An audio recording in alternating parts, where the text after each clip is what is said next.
இன்றைக்கி எங்கள் அம்மா வந்து பார்த்திங்கன்னா பருப்பு பாயாசம் பண்ண போகிறாங்க. ஸோ அந்த ரெசிபி பார்க்கலாமா?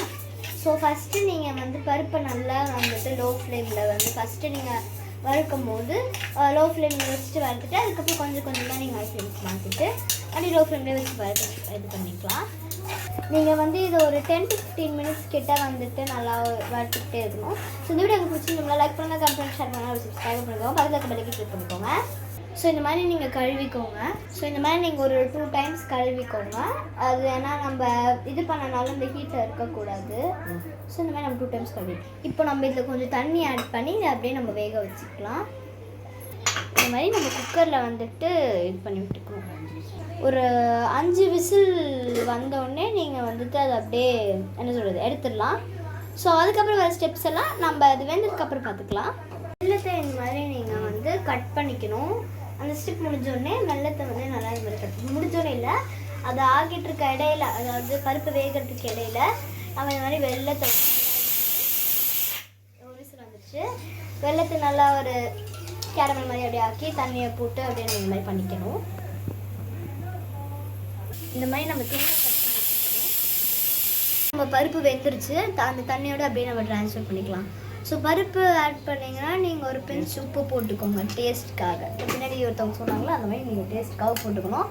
நீங்கள் பருப்பு வெள்ளாத பால் ஸோ பால் ஆட் பண்ணுறீங்க அப்படின்னா இதை போட வேணாம்.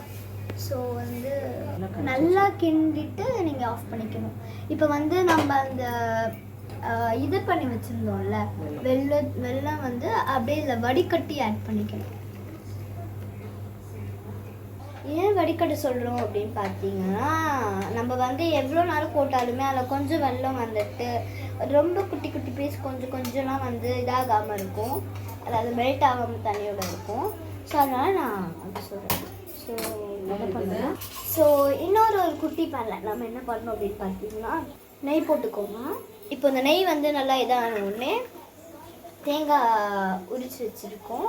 ஸோ தேங்காய் நம்ம வந்து போட்டுக்கணும், கட் பண்ணி போட்டுக்கணும். ஒரு இடையே காமிச்சிருந்தீங்கள. ஸோ நல்லா நம்ம இந்த மாதிரியே அதை நல்லா நம்ம கிண்டிக்கிட்டே இருக்கணும். ஸோ இந்த மாதிரி முந்திரி, அதுக்கப்புறம் நம்ம வந்து திராட்சை எடுத்துருக்கோம், முந்திரியும் திராட்சை எடுத்துருக்கோம். அதுவுமே வந்து தூங்க அப்படியே அதை போட்டுக்கலாம், ட்ரான்ஸ்ஃபர் பண்ணிக்கலாம். இந்த மாதிரி நம்ம அதை அப்படியே போட்டுக்கலாம். ஃபஸ்ட்டு முந்திரி போட்டு நல்லா கலரிக்கணும். அதுக்கப்புறமா நம்ம வந்து வச்சுருந்தா திராட்சை, அதாவது ட்ரை கிரேப்ஸ் மாதிரி தூக்கி அதில் அப்படியே போட்டுக்கலாம். தூக்கி தோப்பை அடையில் போட்டுக்கலாம். போட்டு நல்லா கிண்டி விட்டுக்கோங்க. நம்ம பாயாசம் மாதிரி அந்த பருப்பில் வந்து அந்த வெல்லம் போட்டு அந்த தண்ணி வந்து நான் போட்டிருந்தோம்ல, அதை அந்த மாதிரி கொதிக்க வச்சு அப்படியே வந்துட்டு நம்ம நெய் இது பண்ணியிருந்தோம்ல தூக்கி அப்படியே இதில் போட்டுக்கணும். ஸோ இந்த மாதிரி நீங்கள் வந்துட்டு கொதிக்க வச்சுக்கணும். ஒரு 5 to 10 மினிட்ஸ் கிட்ட நீங்கள் வேறு மாதிரி கொதிக்க வச்சுக்கணும். ஃபைனலி நம்ம பருப்பு பாயாசம் ரெடி ஆகிடுச்சு. நான் தான் கிண்டிகிட்டு இருக்கேன். ஸோ எனக்கு என் பருப்பு பாயாசம்னா எனக்கு ரொம்ப பிடிக்கும். ஸோ உங்களுக்கு இந்த வீடியோ பிடிச்சிருச்சுன்னா லைக் பண்ணுங்கள், கமெண்ட் பண்ணி ஷேர் பண்ணுங்கள், அப்படி சப்ஸ்கிரைப் பண்ணிக்கோங்க. ஸோ நான் போட அடுத்தது வீடியோ நோட்டிஃபிகேஷன் சேரும்.